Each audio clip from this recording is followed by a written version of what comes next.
Well, that was random. Exceptional radio. So, over the week, I guess it was yesterday, day before yesterday, saw this fantastic video of Whistling Diesel destroying a Tesla Cybertruck,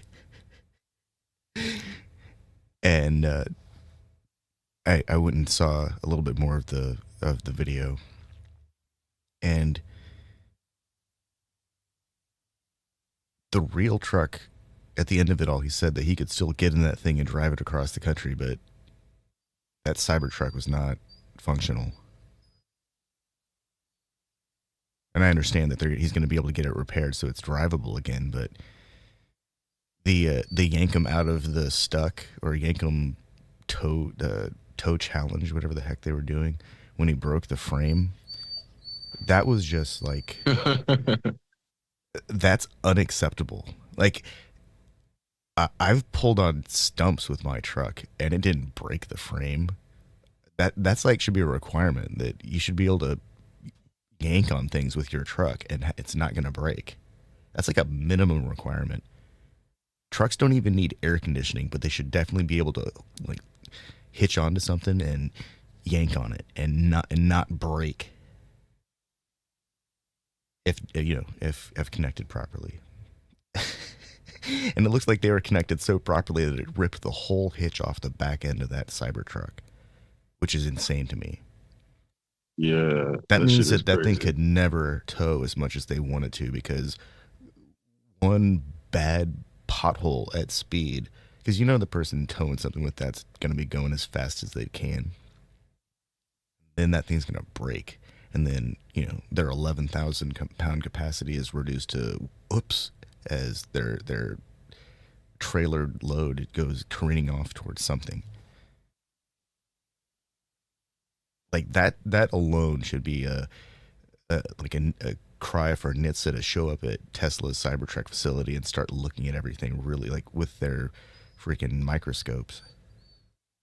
That's microscopes. Well, I guess the fires in the water have started where I know them claiming that it was going to be a boat was going to just lead to electrical battery fires, where I'm like, obviously you can't put out the lithium batteries with water and it just makes it worse. So like, damn well that fucking truck is not sealed properly. And it's just a matter of time before there's an epidemic of exploding fucking Cybertrucks that were not doing anything besides going in like slightly high water or something. I mean, I know there's that one video. There are plenty of examples of people entering water successfully in a truck, driving through water that's almost up to their headlights because their air intake is above water still, and driving out no problem. No immediate electrical issues. Maybe a sensor shorts out, but it's nothing that compromises drivability or their ability to keep on going. I imagine the Cybertruck gets through that body of water, maybe the first body of water, maybe the second body of water, but at some point in the middle of the day, that thing just bursts into flames, and then their $100,000 RC car that they get to ride around inside is now a pool of liquid molten crap somewhere out in the woods. Maybe they're caused a multi-acre forest fire.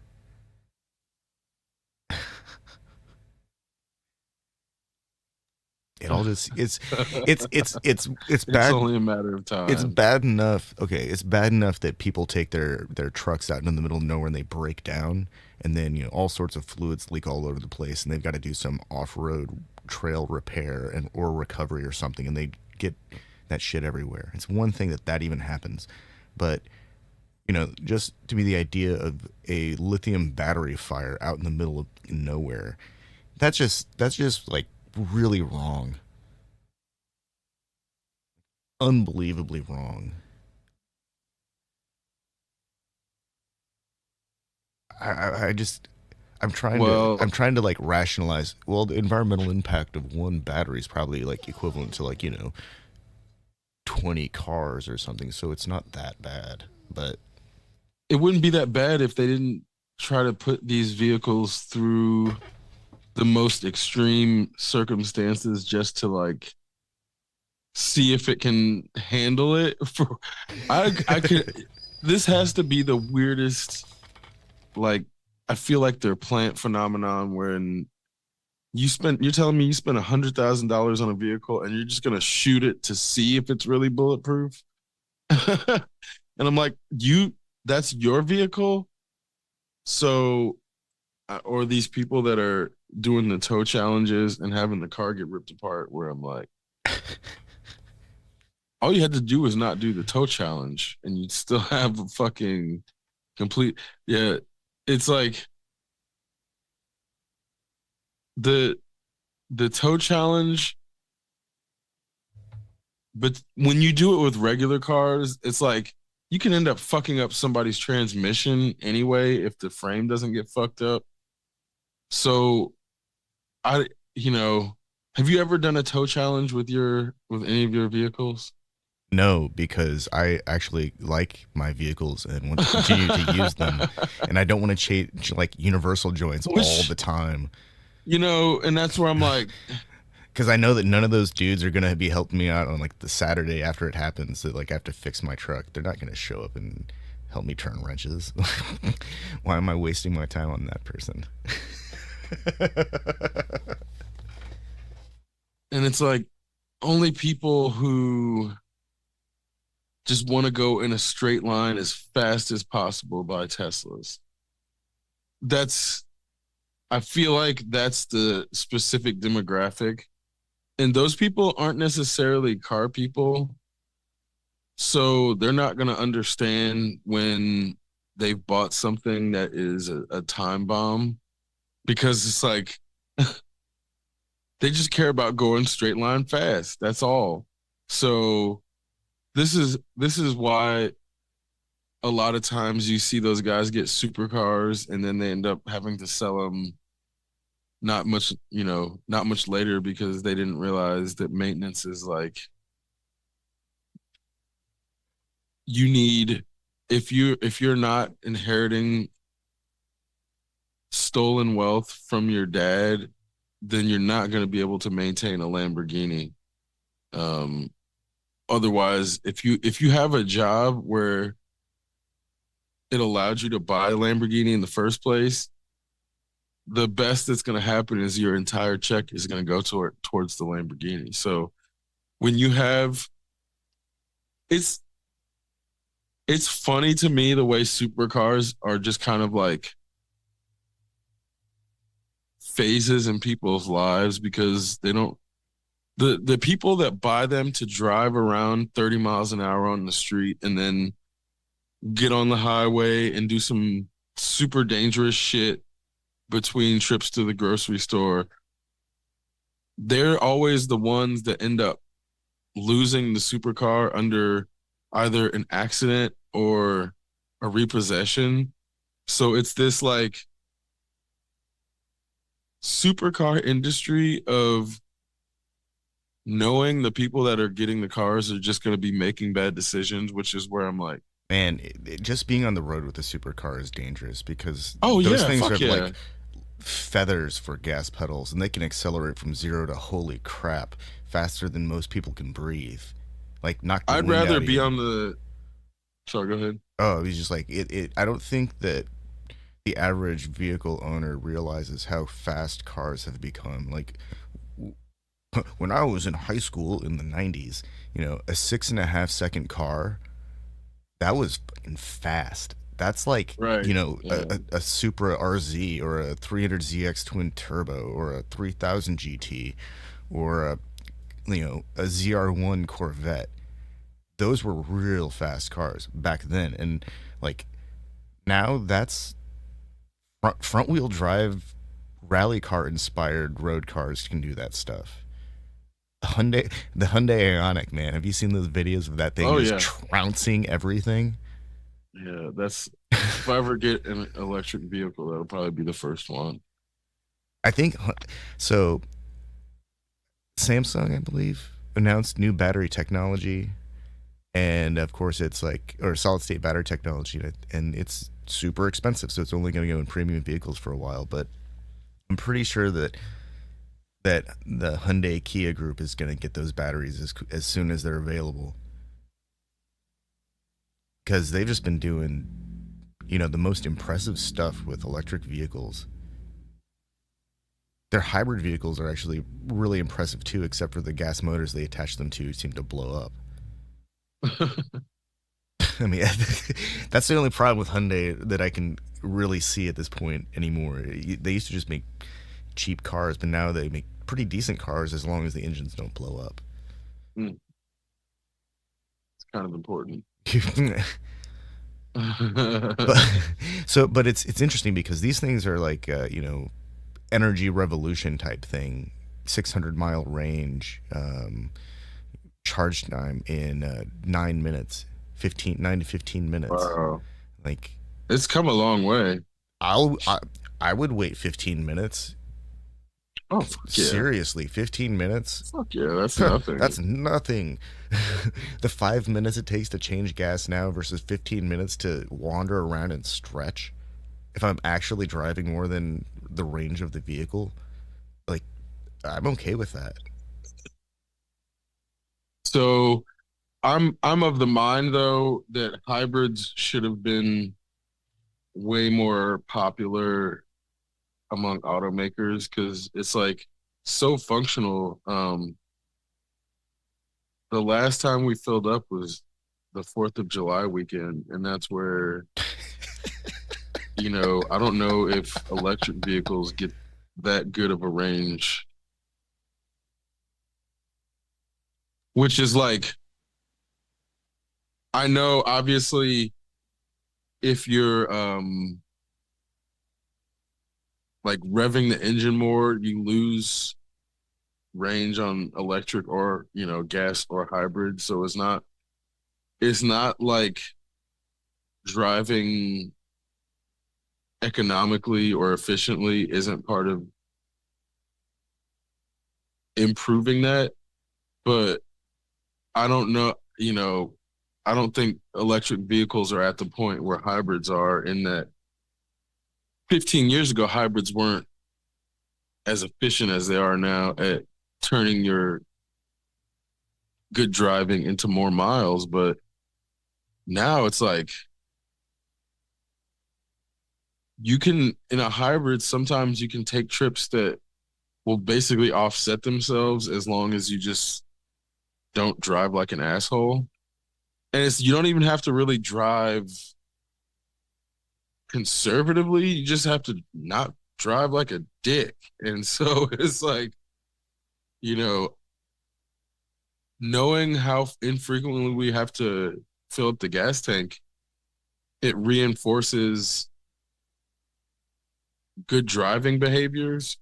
So that's where I'm like, I've seen, the capacity for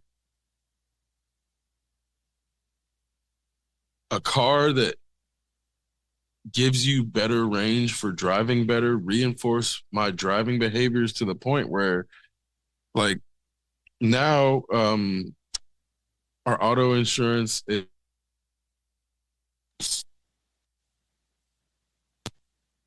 the driving habits, and like I've been getting an A+, but I haven't really been doing anything different than what I just normally do. So that's where I'm like, just the normal habits that go with getting efficient driving is like A+ driving for progressive. So on that note, I see other people driving like fucking insane people, or then you have somebody driving like a supercar 30 miles an hour, and it's like both of those put everyone else at risk.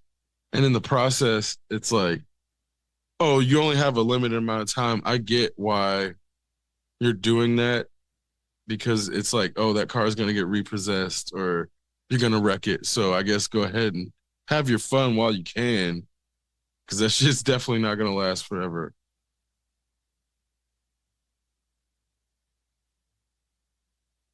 I wonder how long it's going to be before all cars have that kind of technology built in to where instead of the insurance companies providing somebody with a dongle that communicates or stores data, um, that'll just be built into the whole system, and the system automatically communicates that kind of like driving behavior, throttle position, brake pedal pressure, that kind of stuff, like all or brake pedal position, all of these factors to determine like how somebody is insured. Because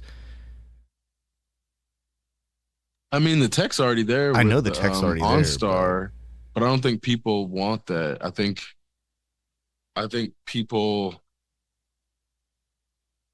want to be able to break the law and just don't want to admit it that way. yeah. Because it's like, No, as no. soon Everyone has to break the law to get anywhere on time in America. That's like the rule. Plus, everyone's always trying to beat Google's time estimate. You're gonna. It says you get there in 45 minutes, and then you know that, or you know that there's always this kind of like, I wonder if I can get it down to like 43 minutes, 42 maybe. And it's always it's easy to shave time if you're just going a little bit over the speed limit.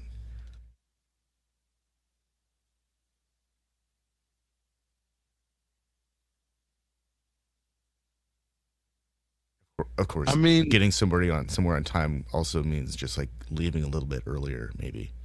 I thought they did those estimates based on your driving habits anyway, which was where I'm like, I, you know, I don't know if I've ever tried to like beat the time actively, but I know there's been times on like longer trips where it will be like estimated longer because of traffic, and then the traffic gets removed and then it goes down. But like, even because that's where I thought, after a while, it started assuming that I'm going to drive like 80. So it wasn't going to assume if the speed limit was 70, my estimate's still going to assume I'm going to drive 80 See, if I've done it before. I used to think that, and when I'm in the Mazda, the time estimates are pretty much on because that thing gets up to speed really fast and maintains, you know, highway speed really well. But when I was in the truck, all of the estimates were off by like, like on the drive to Texas, which is like a 15-hour drive. It ended up being like, a 17-hour drive. Yeah, because it's assuming you. It's making a I'm a, bunch of assumptions about my driving yeah, behavior, but yeah. I Which don't. again, if you had the Mazda, if you had that same phone on you when you were driving the Mazda, it's probably taking the Mazda shit into account too. It's really Uh, amusing to me, like because I mean, I'm not trying to drive differently. I'm just a lighter vehicle that can accelerate more easily, requires less fuel to do it. All the things, it uses like half the fuel to get to to Texas and back versus the truck, which was kind of like mind blowing. I got 632-mile range, like on a full tank of gas. That's nuts. I've never been in a vehicle that got like more than 450 miles on a tank ever.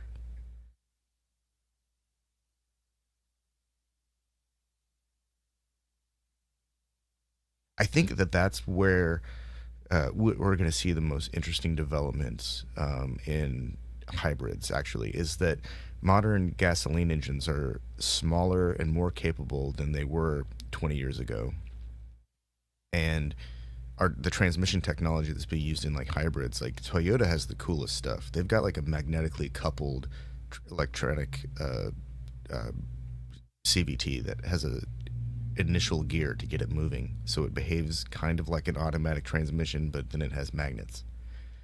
I'm probably screwing up the explanation, but the the Toyota CVT is quite brilliant. So their whole system is very impressive because they're using a normal size engine now, and then it has the hybrid drivetrain that's like in line, and this super efficient transmission system that allows all of these things to work together. So the vehicle can run on engine power, but it can also run on electric motor power. And then the transmission can adjust itself accordingly to whatever it's supposed to be doing.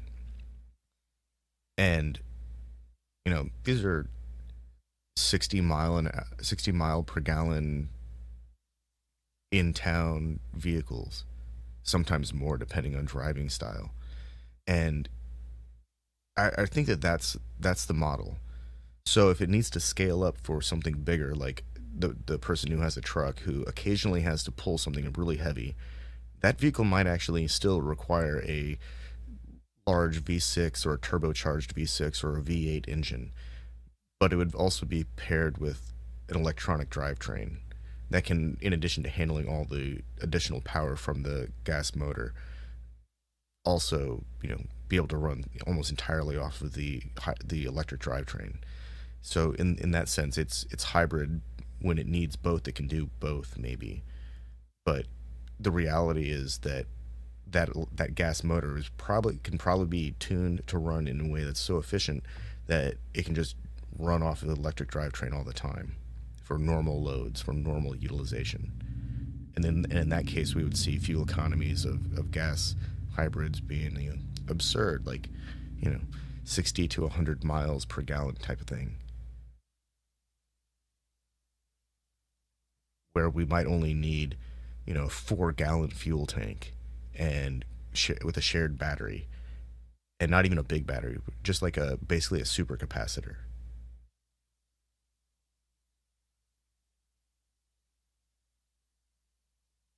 But I think that's really kind of the direction this is all kind of headed. There's not enough electrical infrastructure to power all of the electric cars to replace everyone's gasoline car. There's not enough battery material to provide enough batteries even.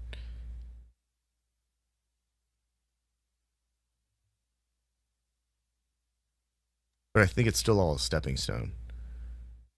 I'm still counting on the science fiction grade uh, material chemical revolution that allows us to harness the energy from something really absurd, like those metal orbs that they're finding at the bottom of the sea floor.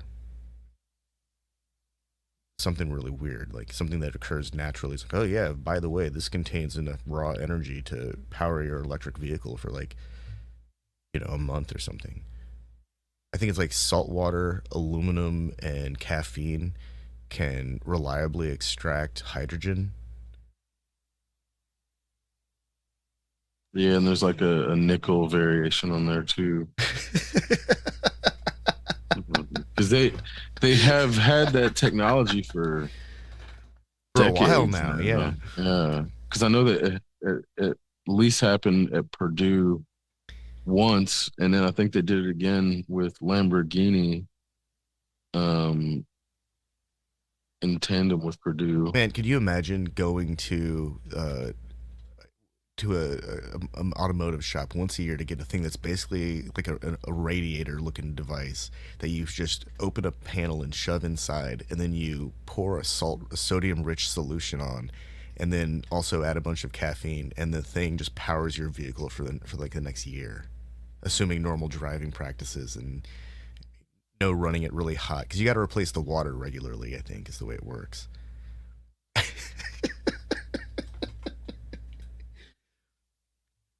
I think that would be awesome. That would be so awesome. And then, of course, every year you have to open up the thing or drain it out and then pull out this carcass of a radiator looking thing to replace it, hose it out so that the chamber can produce hydrogen reliably again.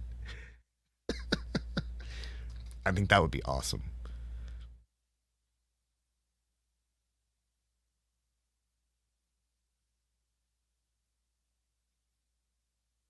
Also, it turns out hydrogen is not nearly as dangerous as we think it is. It like diffuses in our atmosphere so fast that that's not really the problem with it.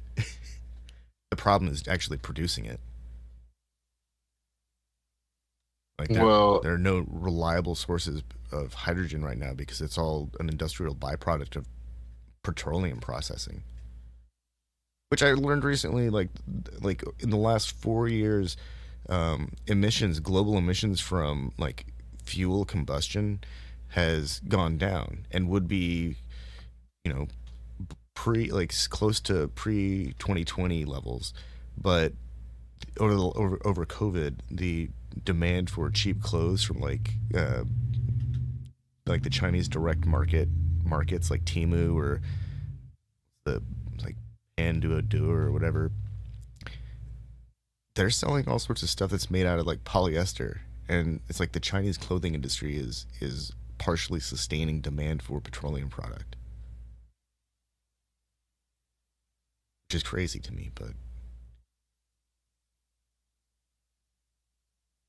I mean, but how much of it is coming from their own petroleum then? Because it's like, they're buying it from like Venezuela and Russia. yeah, I was gonna say that I doubt it would be coming from the American. So I mean, it's not really so much an issue of affecting fuel prices in No, America. it doesn't. It's not even about fuel prices so much as like But they have a supply of if it's a petroleum that's like, byproduct. Yeah, that's where I'm like, of course, yeah. If there's a bunch of byproduct, that's because they're buying the oil from Venezuela or Russia or whatever, and still having to use the crude and then getting all this byproduct because they still are still oil dependent in their own right. Then it's like, yeah, I mean, what are they going to do? Just dump it? no, they're gonna make fucking shirts, Yeah, and toys, toys. and plates and shit. Which is like, I was thinking about this the other day. Of course, I hate capitalism because it's been plastic.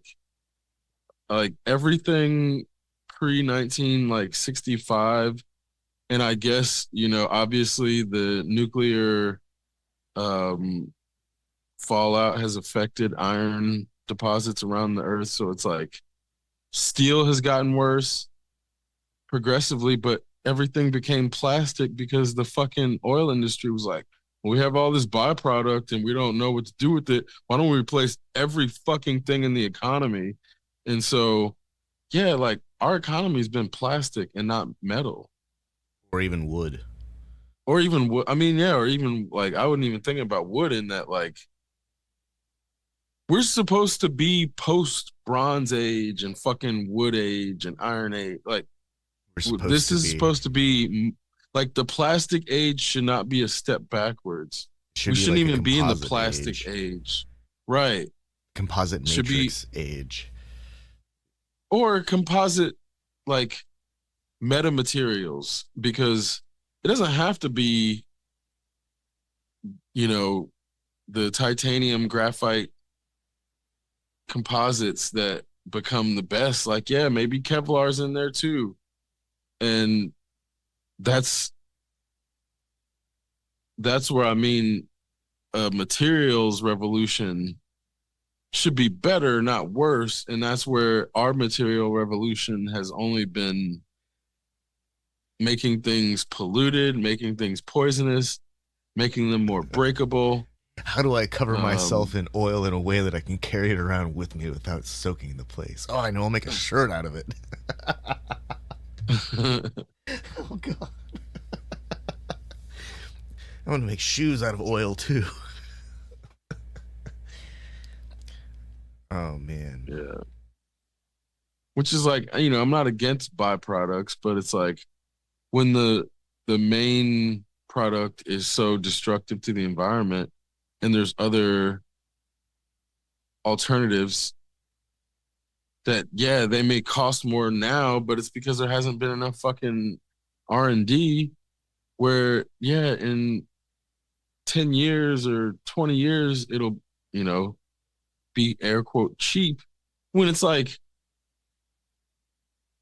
the idea that something can be made about the cost when that thing also makes the planet uninhabitable long term.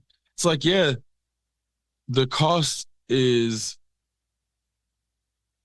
you can't just use the individual cost benefit analysis when the entire globe is affected because And I bet it's like if everyone had been issued a one of those old post office vehicles, you know what I'm talking about, the square ones that go real slow, that are always pulling over to deliver mail, those things. Mhm. If everyone had been issued one of those, and that was the official socialist vehicle of America, everyone would have a car, and those things run for like 1,000,000 miles. They don't go very fast, but they're easy to maintain because the post office can maintain fleets of them. But why would everybody need a car if you have fucking public transportation? I mean, that kind of is public transportation, is what I But mean. it's not. No, it's not. That's the public subsidy of private individual Well, transportation. what I mean, what I mean is like there is a version No, no, that's what. no, no. I'm just No, what I mean, I'm in saying terms is the of auto industry no, I'm not. has I'm made trying to it get. so that I'm not trying to get sidetracked like that. What I mean is there's a version no, of no, a vehicle I am. that can be produced that can last Because like 1,000,000 auto miles. industry is like inefficient. The idea that an individual should just like drive around everywhere when we should have public transit that goes everywhere instead. That's like, oh, I should just be able to like go and not have to own a vehicle to do that. If public transport was like better and more efficient, nobody would need a car at all, even if it was subsidized by the government. That's what I'm saying. Like, yeah, it'd be cool if the government subsidized vehicles, but it'd be even better if public transit was like so that nobody needed a fucking vehicle at all. Because that's a Sure. possibility, but that's like I not think even in the conversation because automobiles have like hijacked the notion the or big problem they've is they like don't last very long anymore, I mean, the main and that's problem part is of they're the just not culture too. efficient. Like when you have trains and subways and light rails and fucking buses that can transport like hundreds of people at once versus this thing that can transport maybe eight safely at the most, if we're talking about like a van that isn't a cargo van that has room for eight people that also still has enough room for whatever those people are bringing with them, maybe eight. If we're them not talking about, this is why then we start getting into buses, which is like even small buses have different licenses because they're buses because they can transport more people. So it's like a bus is not the same as an automobile in that, yeah, they're both vehicles with engines and wheels, but one is like designed to carry way more people than the other. And one is like Yeah. way more efficient in its usage, which is why a school utilizes school buses instead of taxis. You see what I'm saying? Like if cars were So actually better, a school would use taxis instead of school buses. my point is that there already is technology to make vehicles that last almost forever, but we don't get that. We get the consumer variation that lasts less than 10 years, maybe.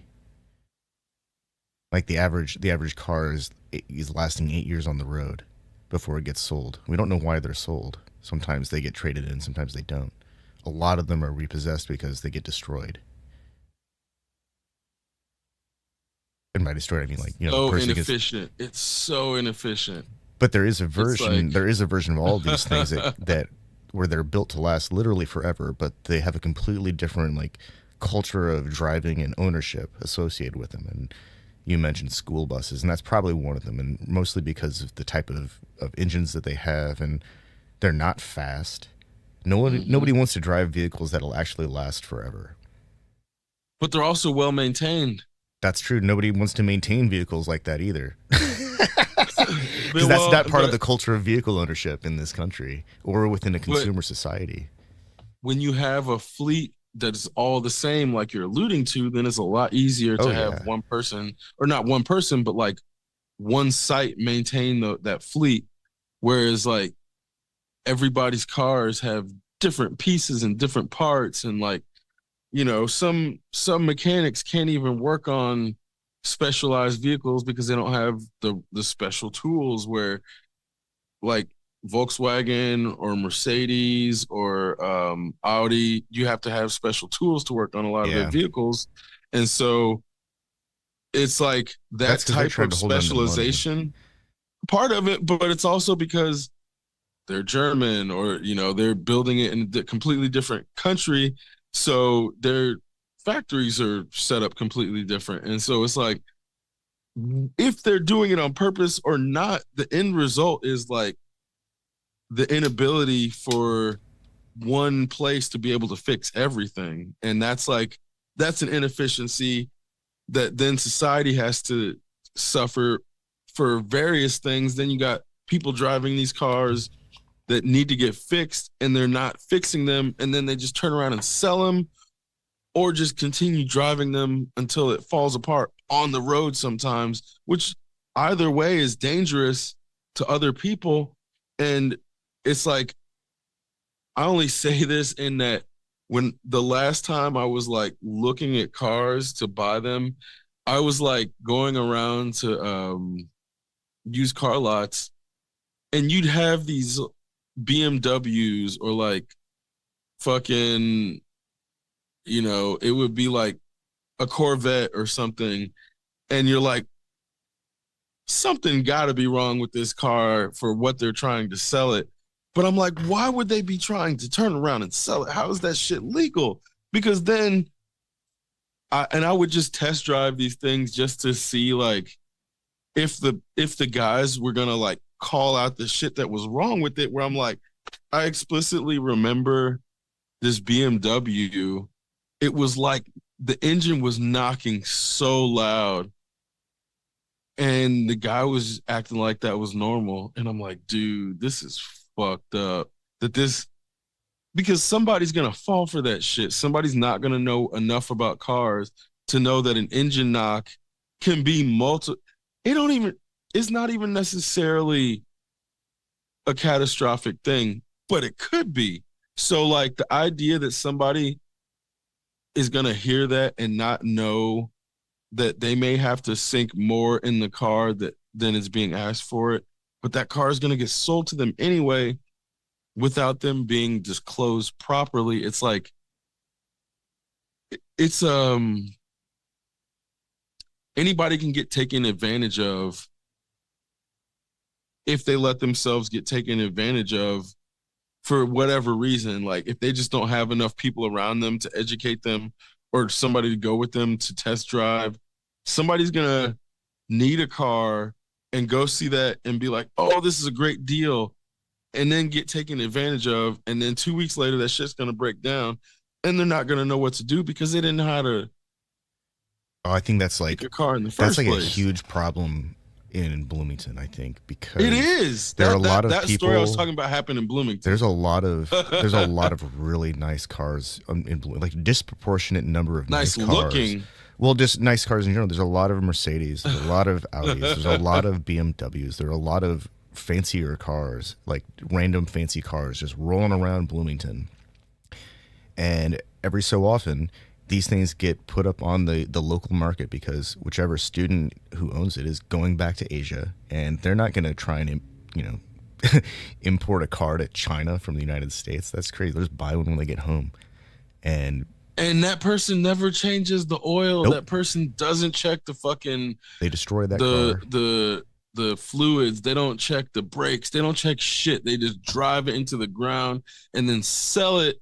And then it ends up on the Bloomington market looking like, how is this Maserati $13,000?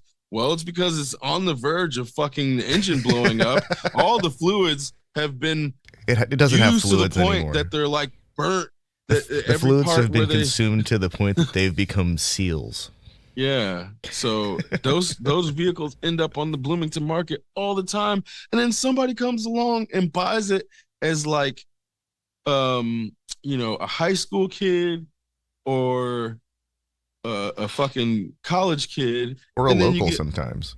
Or yeah, I mean, I feel like the locals don't fall into those traps as frequently, but it does happen. You're not wrong that the locals they definitely sometimes think they're getting one over and buy one of those cars. Like, I'm gonna fix it up, and it never gets fixed up. Yeah. And it just sits there in their No, fucking driveway. I've seen those too. So I know you're how. not I know wrong somebody there who at bought all. like a Camaro Z28 from some college student, and it was really nice for the rest of that summer until something happened, and it sat in his yard like the last 20 years. Actually, more like 25 years. A damn long time. Still a nice looking Camaro. I mean, it'll clean up, but it never got fixed. And now it wouldn't even be expensive to fix. I'm not sure why that thing's not running.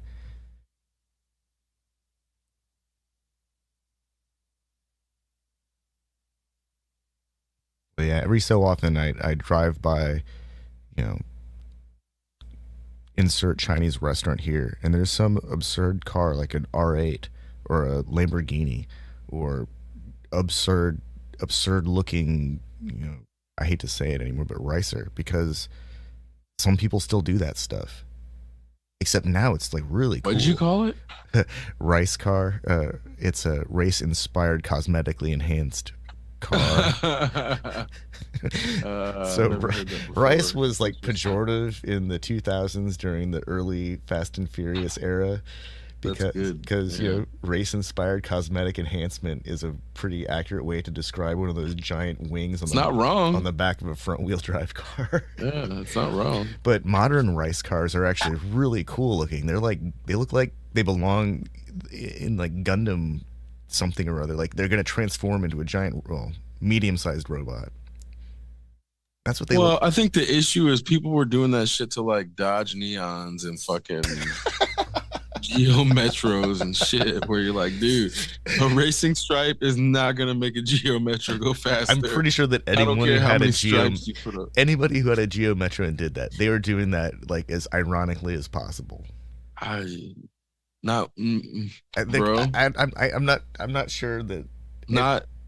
I promise you. I'm willing to believe that person exists. These people also had like subwoofers in there, and it's like they just were doing the best they could with what they had, and it's like everybody's decking their cars out, and they're like, I don't want to get left behind, so I'm gonna go ahead and put some 10-inch rims on this Geo Metro, some fucking 10-inch chrome, and fucking some racing stripes and some subwoofers.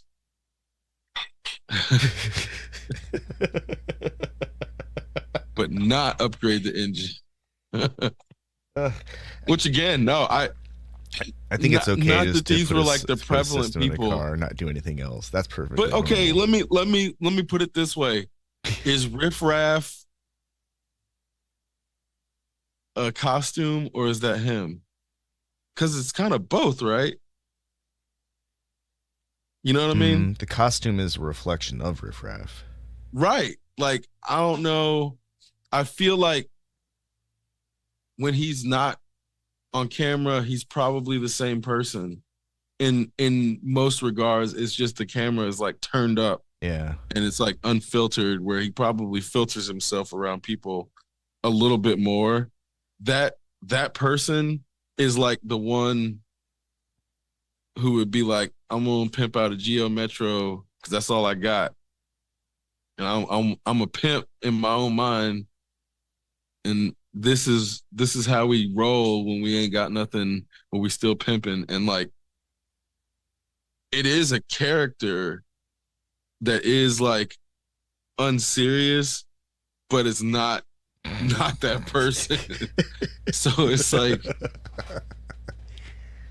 like, did you ever meet Greg Parrish? I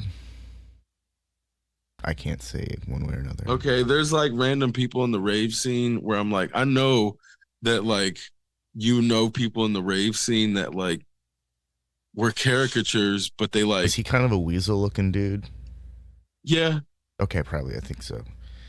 Like a very uncomfortable like porno mustache. No, he always had like goat beard. Okay, maybe it's the same person then. But he had like very Irish features where you're like, but he was always proud of it and shit. Where I'm like, That's what. So this is where I mean, like, he was like a caricature because he's like from America, but always talking about how Irish he is. But he's also got this fucking big ass red beard, and like, yeah, it looks like if he like put his hat on a certain way, he could be the Boston Celtics fucking mascot or some shit. Where you're like, okay, yeah, you definitely look like a stereotypical Irish person if you like play it up. But that's how like this is another thing that's funny to me, like not tangentially, it's because this is definitely the same shit. Like white people love to be like, I'm German, Jew, like Irish, or like German, French, Irish. But then like a black person is like Jamaican. I don't get it. I don't understand. I thought they're Jamaican. I thought they're Haitian. They're not black. But like you're German, fucking French, and fucking Spanish. I'm like, and it's just white. I'm like, German, French, and English and Chinese. There you go. But that's like you're not one of those people that's confused about like more than one black identity. But that's where it's funny that like, yeah, those same people who would be like born in fucking Indianapolis, Indiana, and be like, I'm Irish as fuck. Like, actually, no, you're American. Your ethnic heritage is Irish-ish. It's not even really Irish because it's not pure, quote unquote, pure Irish. Because a lot of this stuff gets down to blood quantum anyway. But then it's like, then that's why they have to be like, I'm German, Irish, French, because nobody's like, quote unquote, pure anything. Because blood quantum's fucking stupid in the first place. But it's like, these are all people who don't understand biology and like co-dominant genes.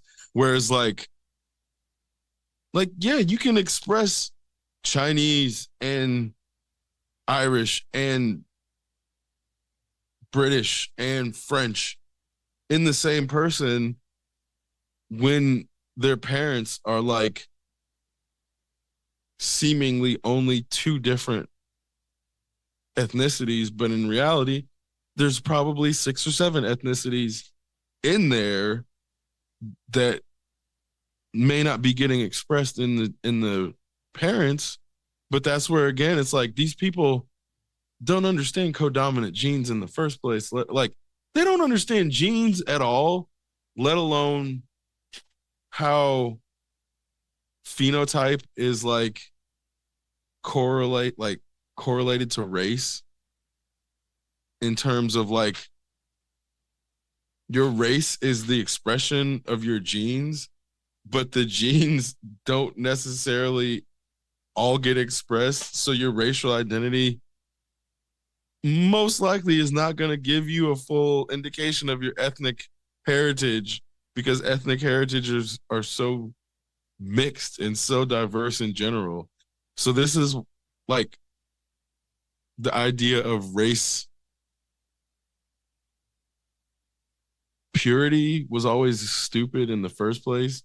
But this is like, again, these people become caricatures of themselves, which is where I'm like, I think it was like 15 years ago, a genetic study was concluded in like the most racially pure groups of people were only in Africa. Like,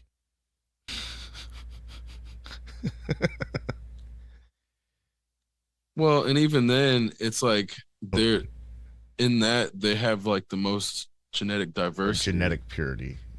But they also, and yeah, it's like, there's like 13 distinct genetic lines or something like that came out of Africa that are still in Africa that have less than like 4% like of not African genetic lines. And then you go into Europe, and then it starts getting really complicated. And they're inbreeding. Yeah. And by complicated, it becomes somehow less complicated over time. Cousin fuckers. Oh, excuse me. Yeah. But yes, that's when civilization emerges in heavy air quotes. Civilization. Oh. So all that I all mean, that said. I don't. I think that there was definitely a high probability that civilization that didn't include cousin fuckers also emerged on other portions of the planet that had like stable land masses where agriculture could develop. Oh my god. I'm almost positive that that's still in the cards. Like whatever was going on Yeah. in Oh Asia yeah. was completely different, and the stuff that was happening like I think it was actually Siberia at this point, because that's where all the there's a lot of really cool stuff up there that nobody can research because of Mr. Putin. It's not that it's inaccessible anymore. It's definitely not inaccessible anymore.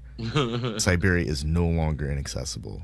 It's just a matter of getting there, getting government approval without having everything taken away from you at the last minute by the Russians.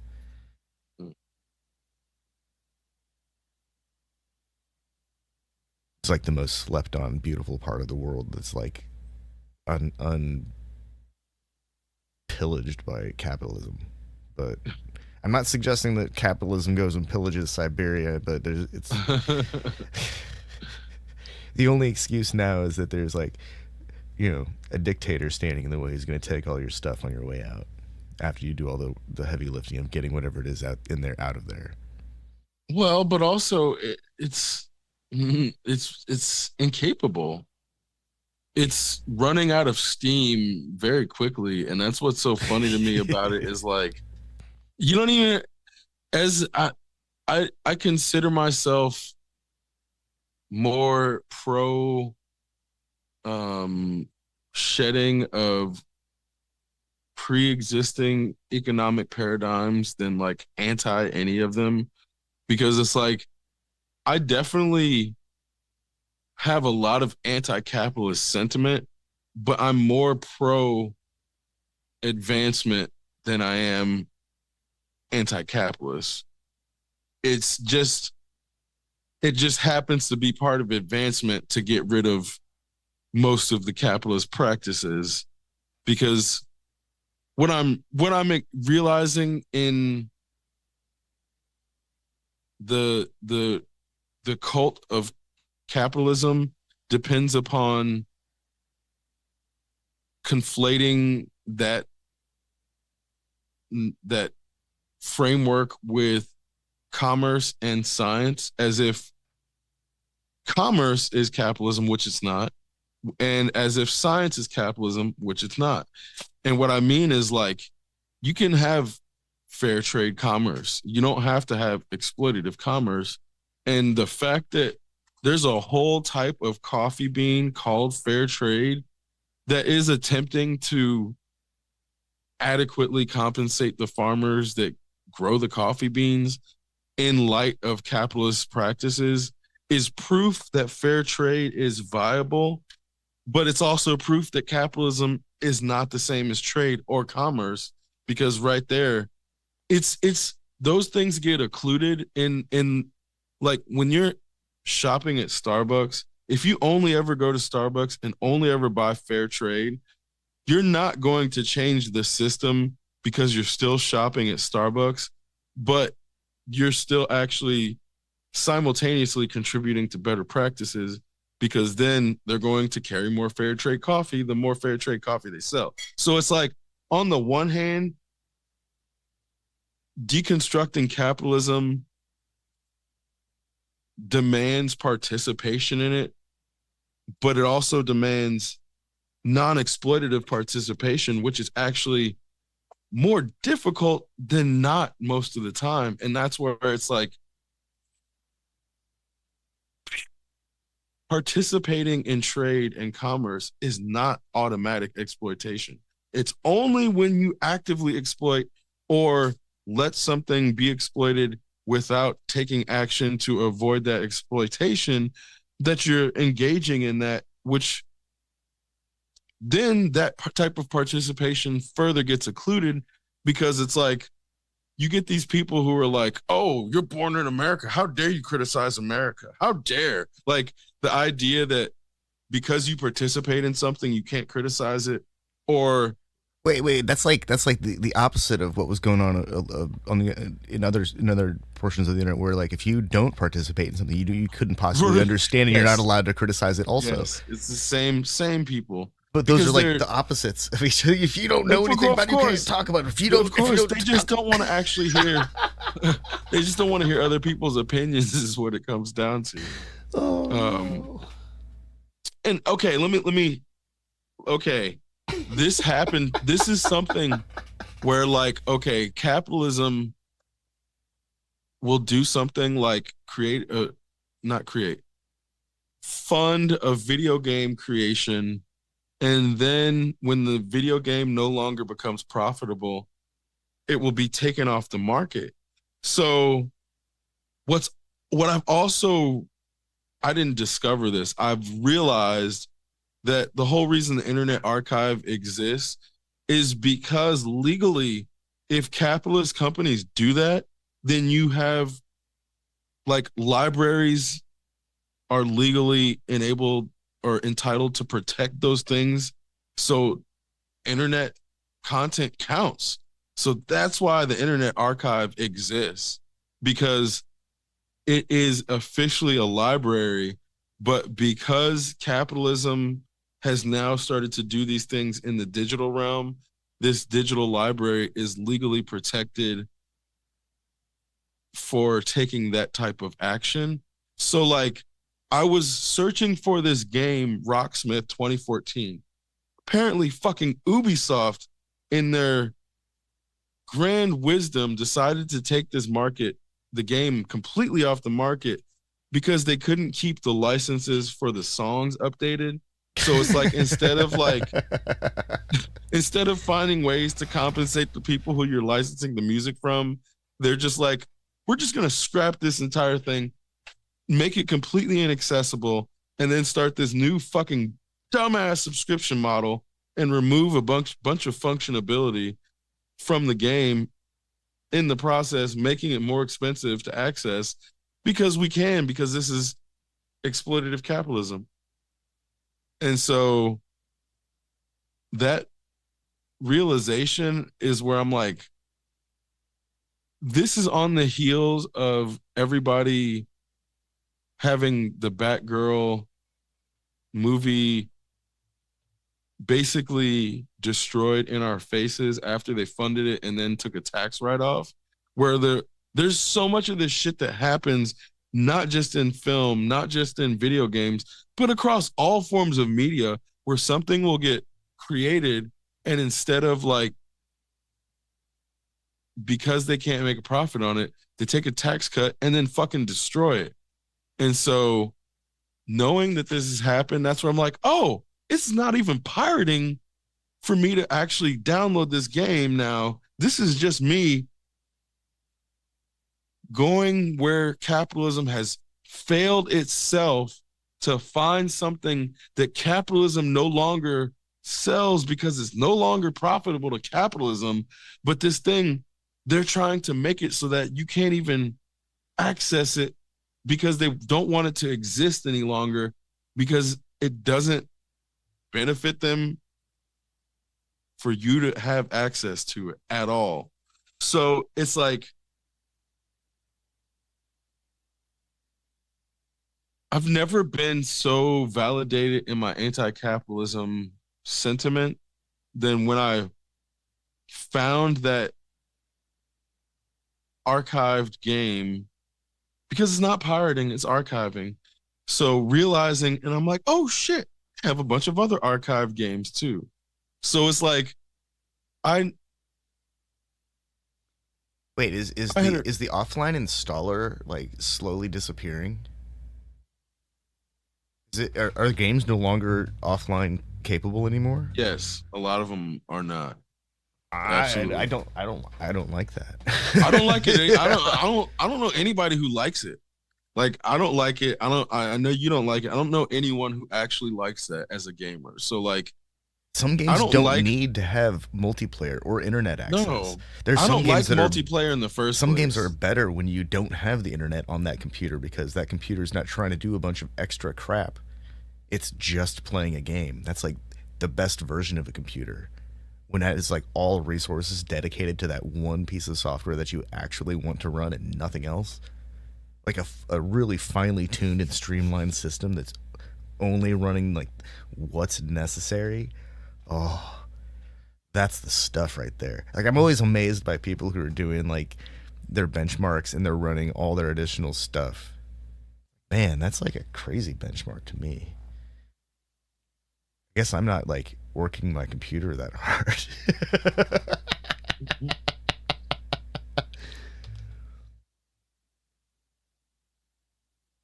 And that's where again I'm like, knowing that it's legal, I don't feel bad at all. I don't, because I'm not like nobody's being damaged. Like I can't even go buy the thing Yeah, it's no and longer have being Ubisoft published. steal the, yeah. So like, because then okay, so the fact that Deadpool and Wolverine came out, like the Deadpool game is like now $300 for a fucking key. Well, it's on the goddamn Internet Archive for free. And this is where I'm like, man, I fucking hate capitalists because they think they're so smart. I'm gonna sell this fucking, used PC or unused PC key for this thing that's now popular for fucking 20 times what I paid for it, or whatever, 100 times, whatever, I don't know, whatever fucking markup, thinking I'm getting one over. Meanwhile, the thing is free. So like they may they may sell it, but then they may just end up looking like assholes because they thought they could fucking sell some shit jacked up that they thought was like rare, where somebody actually got it preserved because capitalism is just that fucking poisonous that it would destroy its own media rather than have somebody enjoy it at a loss, or not even at a loss, at like a, you can make more money later by still carrying it. You can make your money on a longer tail, but no, they just don't want to even deal with the long tail. So they'd rather not make any money So, than so let people Sony buy it late. and Microsoft, they don't want to support PlayStation or Xbox anymore because they have superior hardware consoles. But there are a ton of games that are on both of those systems, and similarly to like Nintendo or Genesis, those systems can be emulated. It seems like they're just not even trying to make money on the market that of people who would actually buy the PlayStation ROM that's necessary to load the games. It's just a key at that point. It would make sense. They could sell it for like $15, $20. They'd make a ton of money because there are a ton of PlayStation games or Xbox games that are Right. still fun. They're still really fun. And on a modern computer, modern gaming system where one would be emulating these systems anyways, they run like liquid smooth. Like if you think that you've played like a first person shooter that's like smooth frame rates and flawless, imagine playing like Halo on an updated system. Imagine just for a second and realize how incredibly smooth that actually becomes, because that game was already really fluid. Yeah, I've seen,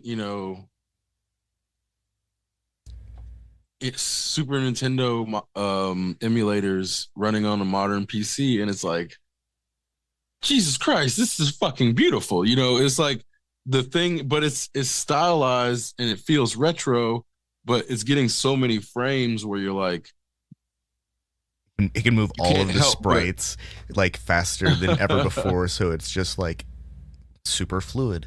That's how you get games like King of Fighters to look like next level fighting games right. 25, 30 years later, is you put it on a Yeah. modern emulator and it's like, hello Neo Geo emulator, let's do this. Which like 8 buttons am I gonna use? And then it just nothing games just don't look like that anymore though. Games aren't made like that anymore. Even like the retro stuff isn't made like old games.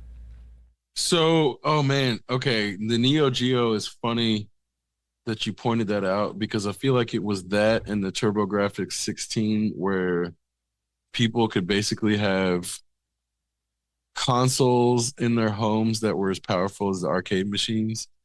And it was at that point, I think it was at that point that the consoles started to become faster than the arcade machines, in that you could get a really fast arcade machine that was dedicated to one game, but because consoles had the capacity to play, you know, effectively as many games as cartridges as you had, then it started to take over popularity for gaming, not just like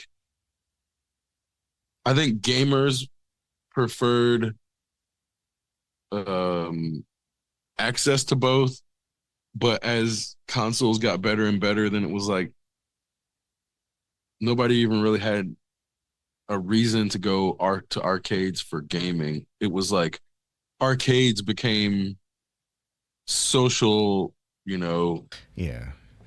it's like Well, an event. the only thing the arcade does is provide a game interface that is finely tuned to that game. So, and that's not even the case anymore. Almost every arcade game now is just running off of an emulator on a modern computer. There might be a few like really old systems that are still being maintained at like the barcade level where the person who owns the place is an electronics dude or guru lady whatever, and they're able to maintain those things until they run out of chips, and then they've got to you know offload it and replace it with something because now they've got a spot to fill in their barcade. And I think a lot of those things, like most of the stuff in barcades, it's like the chair that you get to sit in or the specialized interface that makes those games special. And those games aren't even that fun. You have to have at least another person to play with, if not three other people. So there's something else that happened that I think you're nailing on. Um, Arcade games became more specialized, and same thing with pinball machines. So it's like the person who could change out the buttons or the joysticks before in the machines when they started sticking. Well, if you're playing Time Crisis or Dino Crisis or whatever, you that same person isn't necessarily going to be able to replace the fucking gun.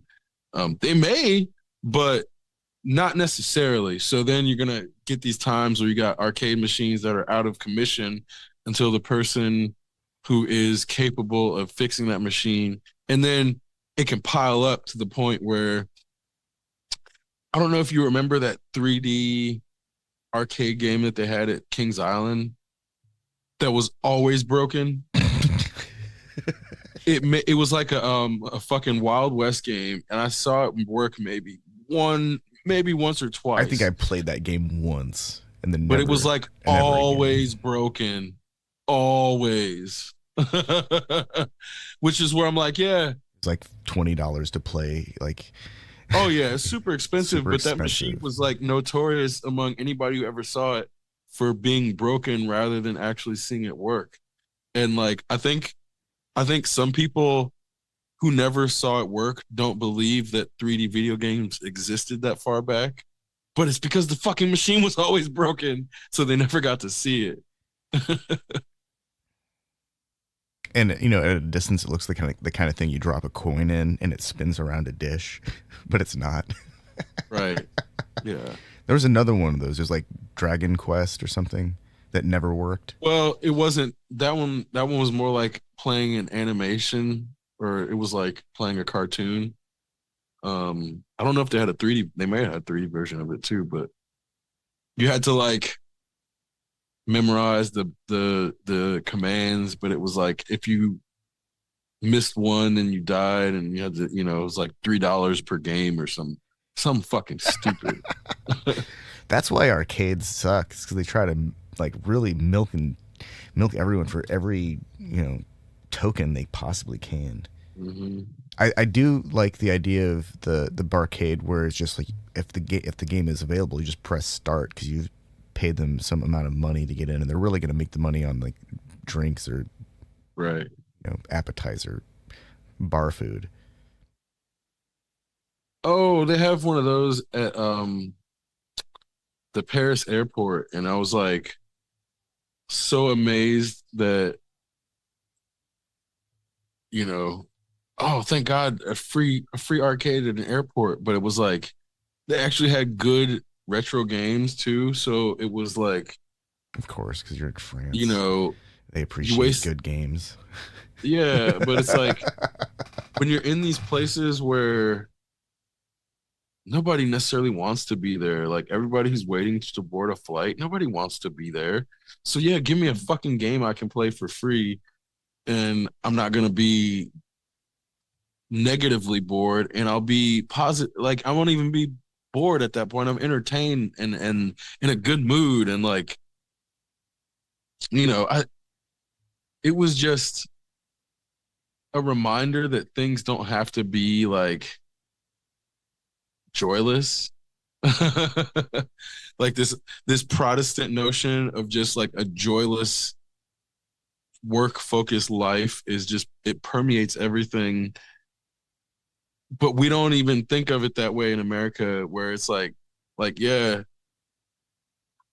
The world would be so the much cooler if there was an arcade instead of every bar, and there was like soda fountains, unlimited soda, and sunscreen, like just like Santa that place in Santa Holiday World. Free soda, free sunscreen, video games, plenty of video games, and hot dog stands. We're just gonna spread Holiday World out all over the place with no rides, just the video games and the arcades, or the video games and the soda. Yeah.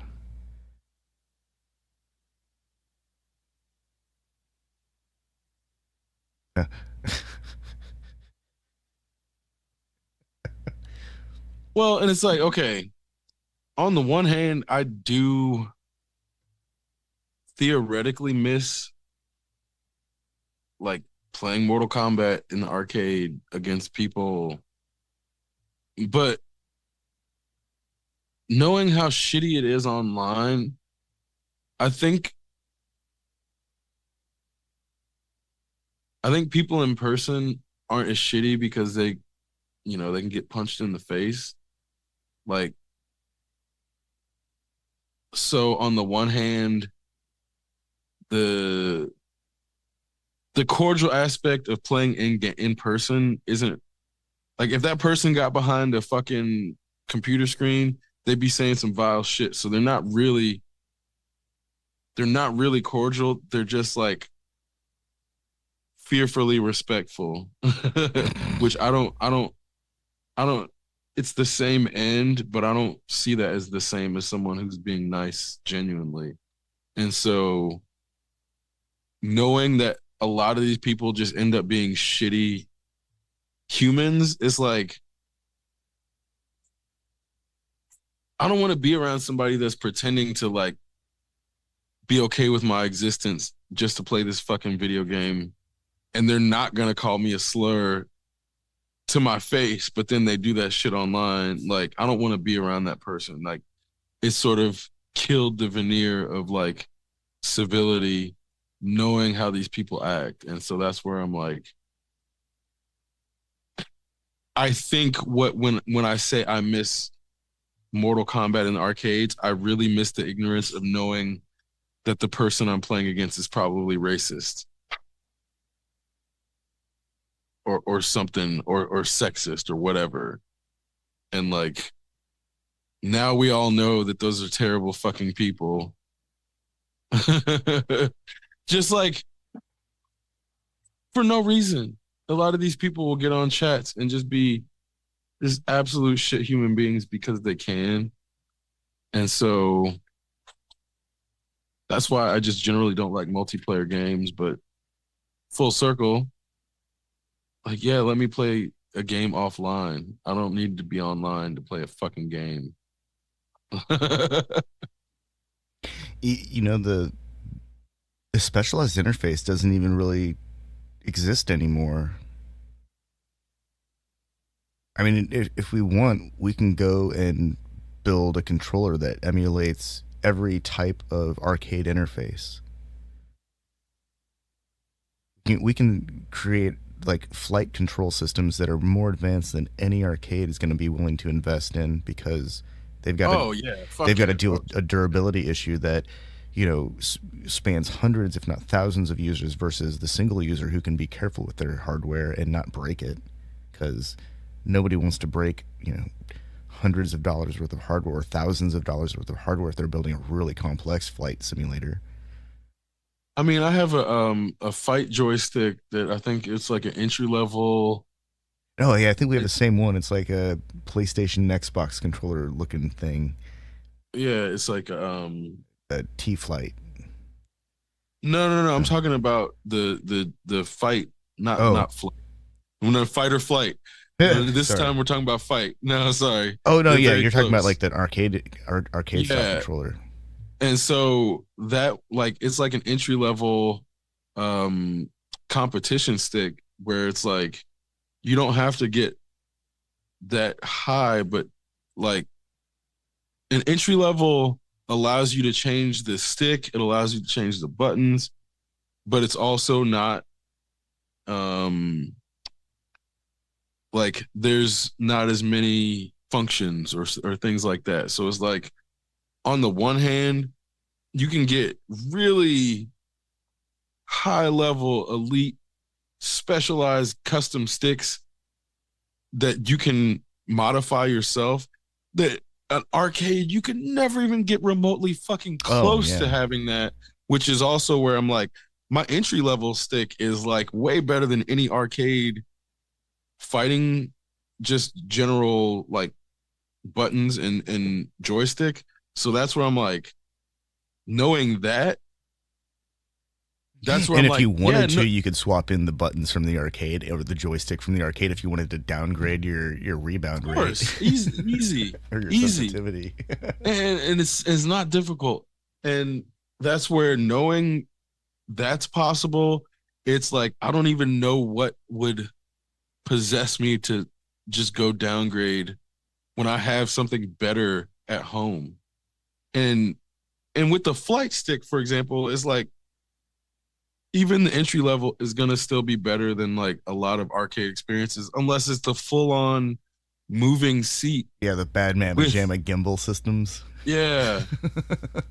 Because then you look at the ones where it's just the stationary seat and they have the joystick, the flight stick. It's like basically the same as the entry level with just a little like the table dressed up around it to look, which you could just still do with their entry level.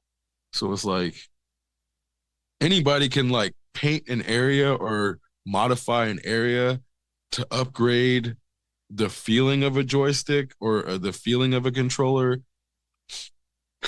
But like I just don't know.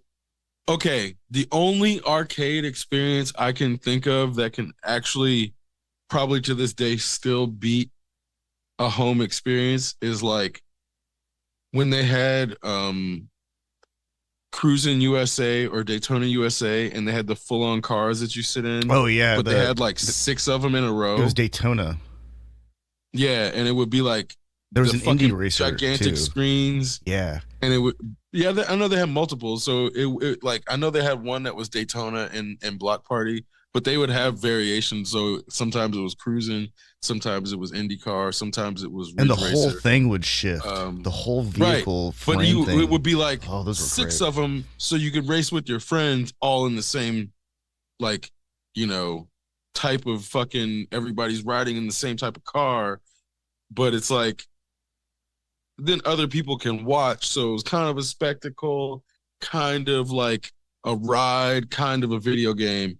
And so that's the only time something like that could actually compete with like what somebody can do at home really anymore. And so knowing that as a person who loves video games and loves like fun, I just don't understand I like think like Dave and Buster's. Mech Warrior, when those things get fully deployed, when you got like 12 pods and you go in there and there's the foot pedals and then the different joystick setups, and you actually have to know what you're doing because all those screens that are surrounded by buttons will actually do stuff. That stuff's really cool.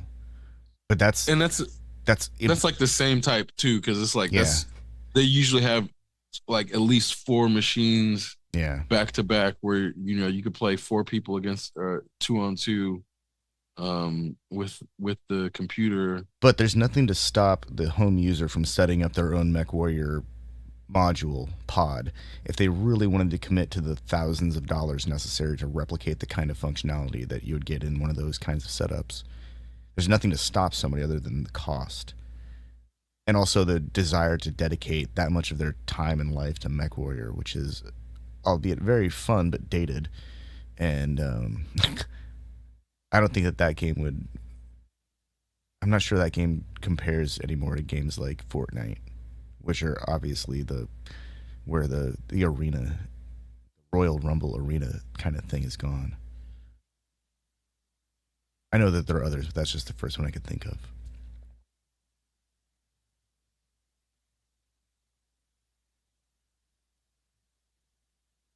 Yeah, everybody does arena shit for competition, Yeah, the shrinking arena. which is like, I think any game type has its own niche audience that is gonna be super competitive about it, but like the big gaming uh events are like focused on battle royales and like those arena type events, which is like that's cool. I don't I don't necessarily okay, let me rephrase that. I know there's like Evo, but I think like League of Legends is like way bigger than Evo. So it's like the things that are dedicated to specific like fighting games or specific fighting like Tekken or Street Fighter, those aren't gonna go away. And I just don't know if they're gonna ever reach the size as like the Fortnite and the um Call of Duty or what. It seems like they have way more. I don't know what it is about first person shooters, but or battle royales, but they just seem to draw more attention than the other. Because it's not like fighting games aren't combat; it's still combat. Oh man. So a first person shooter that could seamlessly transition into a side scrolling fighter or maybe even a 3D fighter. That would be kind of cool. So one would not only have to have first person shooter skills and arena combat um, strategy, but they'd also have to understand how to chain combos together so they could win the final fisticuffs if it came down to that. If they make it that far, design the arena so that by the time the last two people are there, they're out of ammo.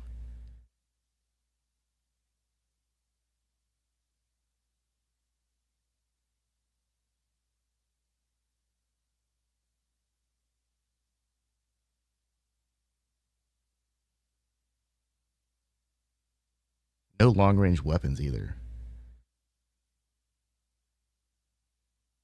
You kind of do that in Cyberpunk. Now I think about it, but it's not side scrolling fighting; it's like first 3D, person. yeah.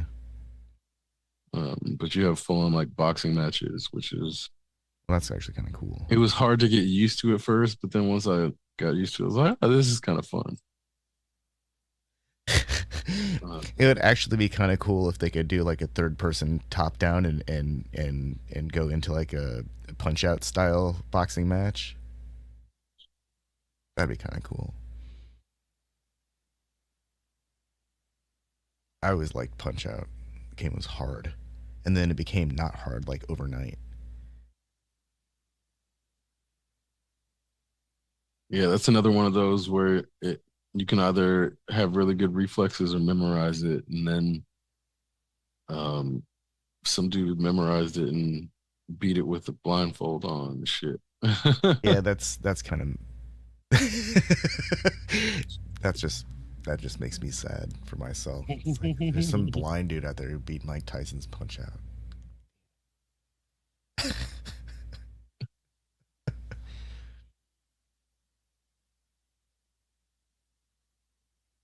Which, it's funny, like I think our generation is the one that is the most acutely aware that there's like always a kid somewhere that's like better than anybody at anything. Yeah. So we've like grown up with it and accepted it, but like the previous generation still is like they won't accept. I don't know if they'll ever accept it. Because it can keep you from engaging in things. Like it's like, oh, what's the point? Some kid's better, but then it's like, well, that doesn't have anything to do with me. That's like that person. And so the notion that if somebody's doing something, then there's no reason for you to do it because that person's already doing it. Like boomers have a lot of that. And you can see that's how they approached business, or like that's how VCs approach people when they're boomers, but that's how they've been approaching business the whole time. It's like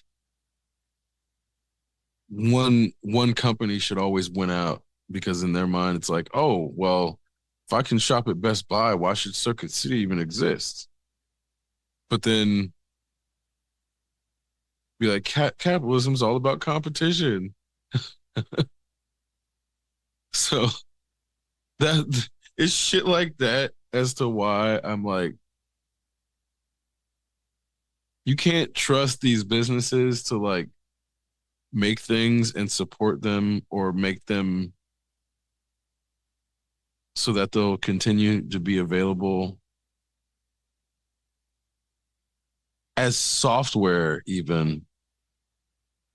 But the laws are starting, they're trying to change the laws so that if a company builds software and they go out of business, then they basically have to create a path to open source community takeover. And so that's happening in the EU. I don't know off the top of my head how far it's gotten, but the fact that they're trying is like positive movement. Like at least some governments are aware of this problem and are taking some steps to make it so that like it shouldn't ever be a problem. Let alone something that's like a pervasive problem in software specifically. But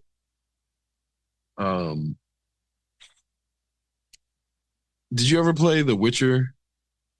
No, but I've watched people play it many times. Okay, so I've seen it on a variety it of doesn't. systems. It's not the game isn't important.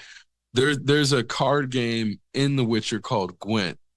Well, the Gwent card game got so popular that they made a separate game from The Witcher that was purely Gwent, and it didn't have as much support as they thought. So then they shut it down, but then they transferred ownership of the servers or management of the like traffic and the main server like where the servers were originally like directed, they were given the capacity to redirect them to new servers and then take over code base management. And they did that for, I think it was like 3 or 4 years successfully, until it just kind of fizzled out because I think nobody was really getting paid for it. Looks like you can still play it. You can still play it, but there's no community. Like, Okay. and that's where the fact that you can still play it is only because the community saved the game, basically. So it's like, yeah, you can download it and play it, but you're not gonna find any opponents. They finally got Windows 7, 8, and 8.1 support in June 27 of this year. Huh. Well, see, that's where I'm like, maybe people are still working on it, but it's just a really tiny community now because I downloaded it and you know I tried to find games for about a week and I just never found anybody. So I was like, oh, this must be just a dead game altogether. But okay, do you remember the fucking Avengers game that came out like 3 years ago? I think. Yeah, it was like unfinished. So you can't even buy it if you wanted to, like the PC game. They took it off the market completely, and it got to a point where they were gonna try to transfer ownership to the community, but it was like I don't think Marvel or somebody was like, no, you can't do that because then people could start modding, and we don't want to allow. Part of the reason they built it the way they did is they didn't want to allow people to mod the game in ways that went against their ethic codes. So it's like if if you allow certain modifications, then people can take it further. So like if you can change a costume, then you can make that person naked. And so they didn't want people to have like Thor running around with his dick out or fucking Black Widow running around naked and then having videos of like people seemingly playing Avengers with like naked Thor. So the way that they built the game, it was just very like rigid with only they could modify the costumes. Whereas like in other games, you can like change the color of your fucking textiles or like change the color of your skin, change the color of your eyes. Um, not so much with uh pre-rendered characters, but even then the pre-rendered characters or like the characters that are associated with the pre-existing storyline, a lot of times they'll give you flexibility enough to like modify at least the color of the clothing or something. And the Avengers game just didn't even do that. So like there were definitely problems with it, but ultimately, whether I liked it or not, it was a failure under capitalism. And so when it failed under capitalism, current practices mean that it's no longer even available for purchase. Cause that's happened with multiple games where I'm like, you hear about it going off the market and you're like, okay, whatever. I wasn't ever going to play that game necessarily. But then you realize, like, oh, I can't play this game anymore because they don't even sell it. And it's just like, it's this realization of the lack of, I mean, people have been saying the lack of physical media creates this type of power imbalance. But I think we're now seeing the real manifestation of what that really looks like. And people are shook. Like the people who weren't prepared for it, they're all like, GameStop, we love you. But it's like, GameStop ain't selling fucking physical games either. Let's see. I have a physical copy of an installer for my Native Instruments hardware and the Tractor software. Well, but I have a physical. does it need a key? No, well, the key is the controller. No, it'll just run. I mean, Okay, no, wait. It has a serial. It doesn't have to run. It can run in offline mode though. got it. Because that's the issue. Is like I bought a physical copy of Rocksmith 2014, but somebody had used the fucking key, so the physical copy is useless. I don't know why anybody like. I know why, because some boomer probably doesn't fucking know, and then they think they can just sell it. My copy of Reason 10 has a dongle, and as long as I want to use Reason 10, I can use it with a dongle anywhere, offline, obviously. Do I own any others? Do I have any other software that are like that though? That I could still authorize.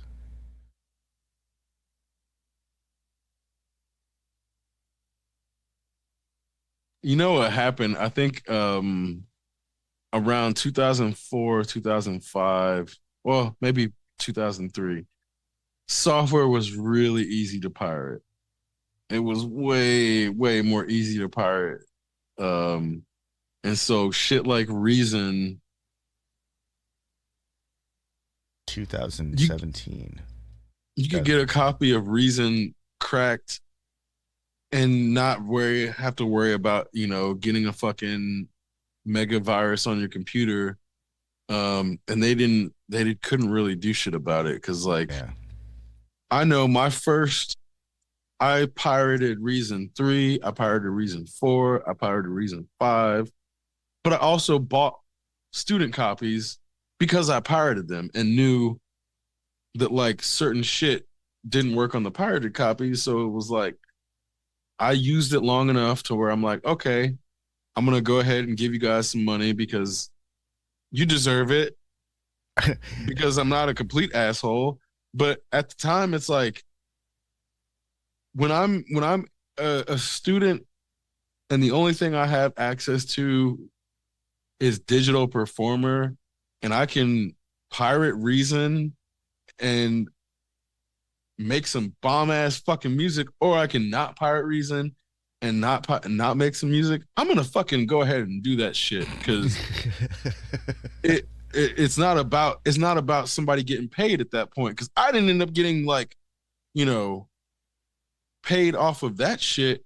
But when I finally started making money selling music, it's like, yeah, I'll go ahead and fucking buy the copy, because then I don't want the company that I'm working for getting in trouble because I'm using a pirated copy, but I'm getting paid enough so that I can afford it. So it's not a big deal for me to go ahead and buy a new version of Reason and actually buy it now, because I got to the point where I could actually make money and then afford the copy, instead of being at a place where if you're just thinking about making music and you don't know how to make music already, buying a full copy of Reason to start learning how to make music, you get $500 right out the gate. That's not a good decision. That's not a good decision. And anybody who is not rich, anybody who's in a relationship where they have to share bills, that's not going to be a good decision. So like, there's all these scenarios where like somebody who wants to get into making music and wants access to this tool, they're not going to be in a viable scenario. Well, they may not be able to sign up for fucking music lessons or a music class that has this software, because that costs money too. And so, not to say that, oh, there's going to be a bunch of composers if we give them access, but nobody should be restricted from becoming a composer because they don't have $500 fucking dollars in their pocket to throw on something that they don't know how to use yet, that they have to spend a bunch of time fucking learning how to use before that $500 is even worth it to them. So that's where I'm like, I remember when you could go into like Virgin Music or Blockbuster Music and listen to some shit before you bought it, then you couldn't do that shit anymore. And so I don't blame people for not buying CDs where most of it's filler. They're jacking up the price of CDs.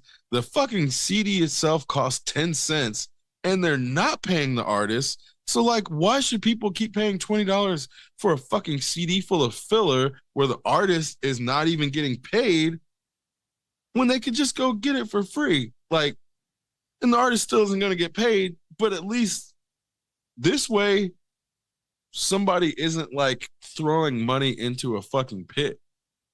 So it's like if capitalism had taken the money and invested it in the musicians or invested in the directors or writers who helped them make all the billions instead of just taking it and giving it to a couple fucking executives, I wouldn't care. But that's not what they did. And to me, this is the biggest, grandest irony of all this AI shit is all of the industries, all of the fucking industries that they're trying to push AI into, they've already devalued them. So it's like you can't make money drawing comics. You can't make money fucking writing for a film. You can't make money writing for television because capitalism has already devalued these things.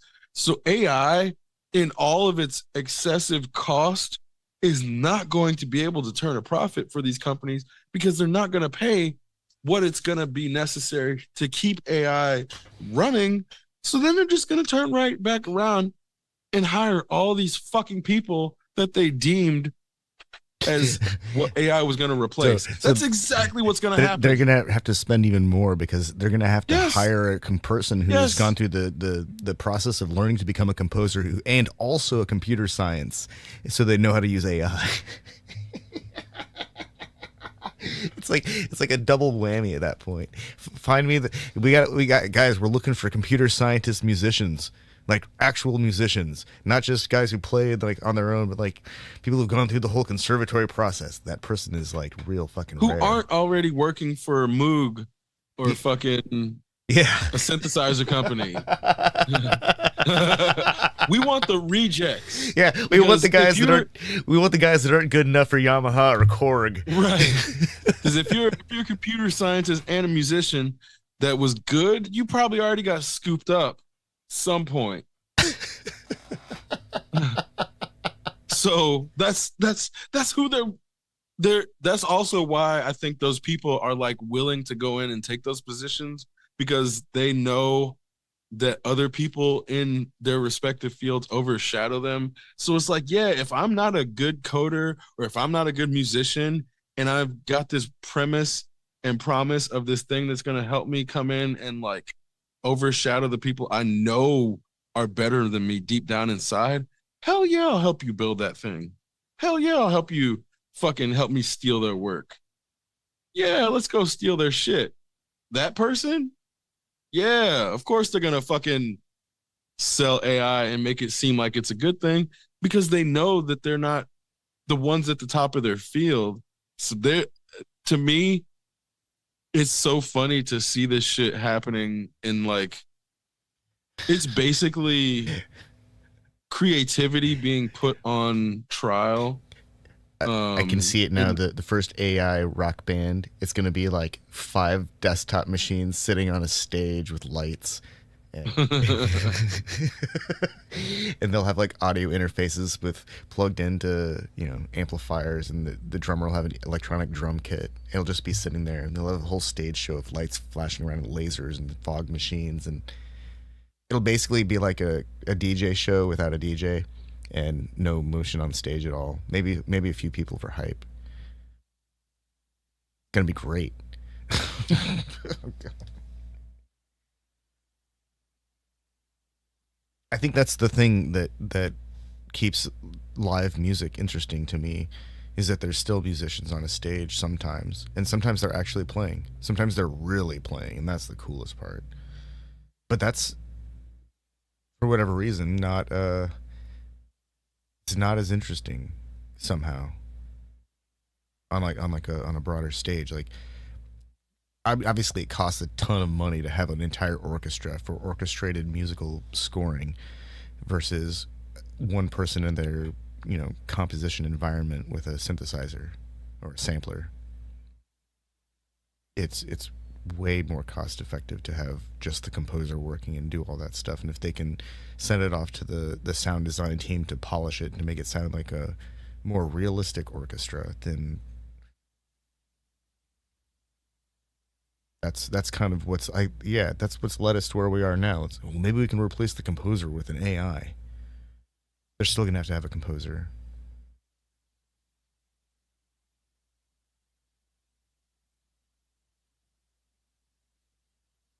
Well, and All of the best so AI music much. generation tools still rely on like you know the composer's input to make those decisions. They can come up with ideas like crazy, but every time I've played with like an AI baseline generator, it's like I get one interesting 4 bar sequence out of an hour worth of fiddling with the thing, and then I'm left thinking to myself, fuck, this sounds cool, but how do I even use this? Because now I'm so far away from when I started with my idea that it's like, is this even useful? I probably could have come up with this bass line on my own if I'd have just like, you know, played the bass along with the chords that I'd already selected and the rhythmic pattern that I'd programmed. I probably would have come up with that bass line on my own. Maybe in less than an hour too. I would have retained all of the inertia that I had going into it.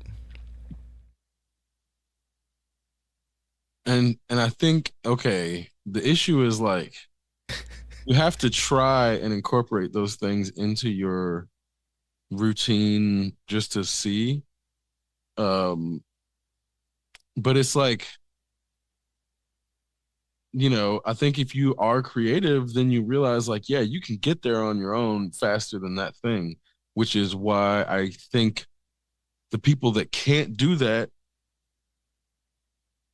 feel like they'll be able to be as creative as you with assistance, but they'll never be able to do it anyway. And so it's almost like the way that if somebody uses steroids, then they have a mental deficiency that makes them believe taking steroids will help them overcome that mental deficiency to then get better physically. But they're solving the problem incorrectly, because by taking the steroid, you're reinforcing the fact that you know that you have a deficiency. So on the one hand, it like gives you this physical boost, but in the back of your mind, you know you need that physical boost, so it doesn't actually give you the net positive gain that a person could get without that steroid. And so when you learn an instrument and you work hundreds of or thousands of hours to get better, and you get to the point where you can like create, you don't have that same imposter syndrome fear that somebody who uses the performance enhancer does. And so I think that's why when you're approaching the notion, it doesn't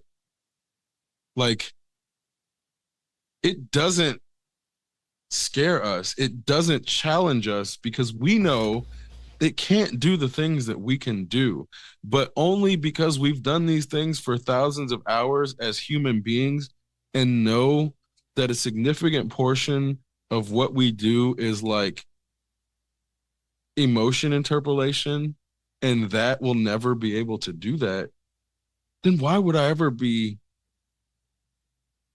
AI can never do what we do. I'm not worried about that. I'm worried that people will think that it can do that. And then we descend into this period of AI created content that's completely devoid of emotion, completely devoid of any human connection, because these people never took the humanities. That's what I'm more worried about than actually AI is never going to replace musicians. Like musicians are never going to go away. Artists are never going to go away. Writers are never going to go away. industry will try to replace them with AI, but inevitably the human connection can't be replaced by something that has no human. So that's where I'm like, I'm not afraid of that part. It's more so when corporations are in control of creative capital and all of the capital surrounding creativity, and also capable of destroying creative output that is not profitable. That's also scary, which is also why I'm like the AI stuff. It's like this weird point in capitalism. I'm like, I know for a fact that capitalism can't continue down the path that it's going. I'm just not sure how it's going to try to course correct, in that it can keep making worse decisions, or it So can eventually. I Sorry, go ahead. one of the things I just you just made me think of is that like what is the problem that's actually trying to be solved here? And I was just staring at the OBS software and I thought, well, if there was a way to do a threshold based automation that could intuit essentially based upon whatever's going on, and that was easily user configurable with like natural language, that would be really cool. But I don't want to, I'm not trying to pretend that that's an artificial intelligence. To me, that's still a base, that's still well within the realm of automation, of like a threshold or a triggered automation system. And that's actually a tool that would be useful to me. But I'm not sure how, how does AI even come into play with something like that when it's only necessary on like a very minimal scale. I just want something to be more seamless. I don't want it to be. I don't want it to take over. Maybe it appeals to a generation of computer users who aren't trying to make decisions, who just want things to do stuff. I just need it to help me do document finalization or file type organization or really basic things. And those things should be able to be streamlined. But I'm not sure like how does applying a neural network to this make it better? Why do we need neural processing to do file organization? Is it just for rapid recall of data? Because I'm not sure if that's even a problem if one has a computer that's designed for data retrieval. Right, it's not. Like if let's assume for a second that I don't have a workstation that's like mad powerful and can just retrieve data like lightning fast. Let's just assume that I have a normal computer. Modern computers have like SSDs that are so fast, and I mean like so excruciatingly fast, that unless one were to have grown up in the early days of like SCSI connectors that are still inside computers, I don't think that anyone even knows what a slow data transfer feels like anymore. Right. Like I mean, occasionally I shit. find an old flash drive that's like 128 megabytes, and I'm like, I wonder what's on this, and I plug it in, and it's like deadly slow, but it's still faster than a floppy drive. Well, I mean, even on that note, it's like whole web pages load almost instantaneously, and then you'll go watch a high definition video and it'll load instantaneously. In And like, 4K. right, and people don't know, like if you grew up after like if you were born after 2000 and grew up after internet was off of like modem, like the dial-up modem, then you have no idea what slow is. And so those people are also in the workforce, I think, too, in that I think some people think everything can be made faster with some sort of like technological intervention. I think when I And was at that's obviously Rightres and not we had true. like huge databases, like hundreds of gigabytes databases and multiple of them all running, on the same machine, on the same giant RAID array. We're in Indianapolis and we were accessing it from Bloomington. And like even that stuff, we could search an entire database like instantly. I think that computer had like 196 gigabytes of RAM and 4 processors, but that's not the point. The point is, like if I wanted to, I could build a computer relatively affordably right now, and could have host gigantic, obscene databases if I really wanted to. And it's not like out of the realm of possibility because these things aren't even actually that expensive anymore. Like the actual price of having a powerful computer has come down so much, so dramatically in the last few years that it's kind of like well, do you want to have what form factor do you want? Do you want it to be tiny? Do you want it to be a laptop and portable? Do you want it to be a giant desktop because you envision yourself playing some games on it? You want to put a big ass video card in it? Do you want to have a custom case? Do you want to have a bunch of lights? What do you want it to look like?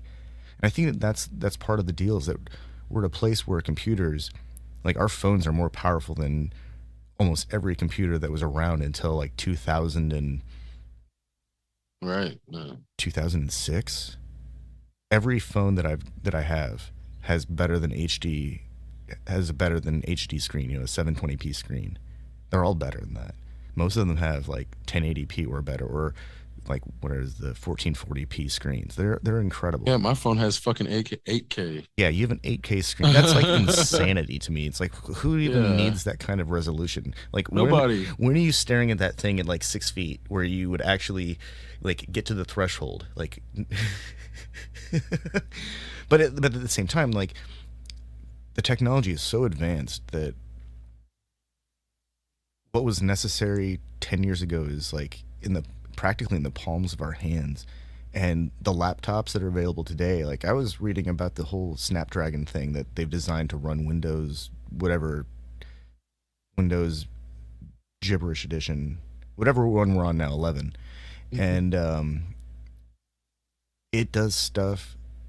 It is so impressive for what it is, because it does things that we would have to have spent thousands of dollars to accomplish 10 years ago in terms of processing capability. But then it has this ultimate ceiling where, like, yeah, if you want to get into real computing, like, you still need to have an Intel or an AMD X64 processor. You still have to have that because the software for the ARM version of the computing world just doesn't exist yet.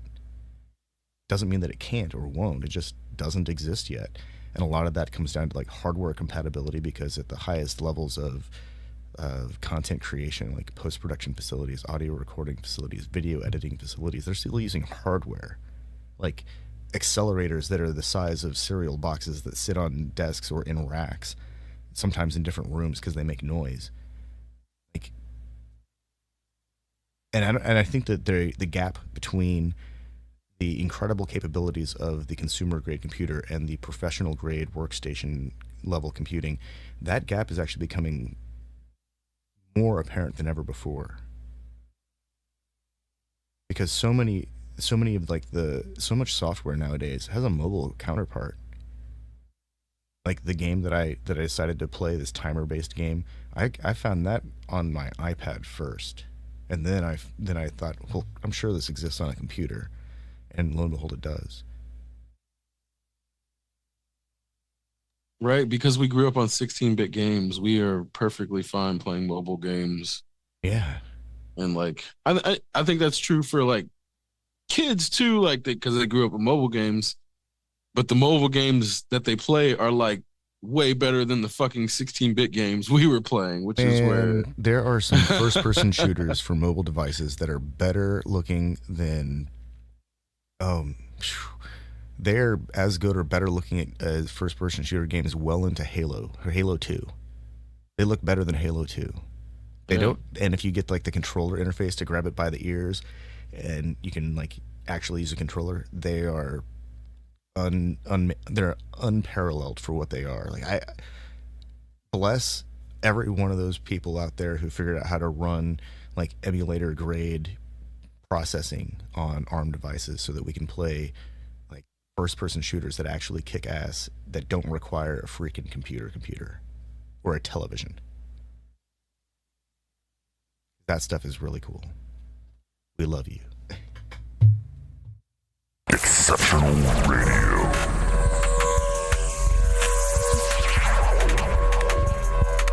Exceptional Randos shows produced live in Sunroom Studios' Base Capsule. Remember to catch our Exceptional Randos live stream on YouTube every Sunday between 2 and 4 p.m. Eastern Standard Time. And if you have a story, idea, or question that you would like to share, we want to hear from you. Thanks for listening.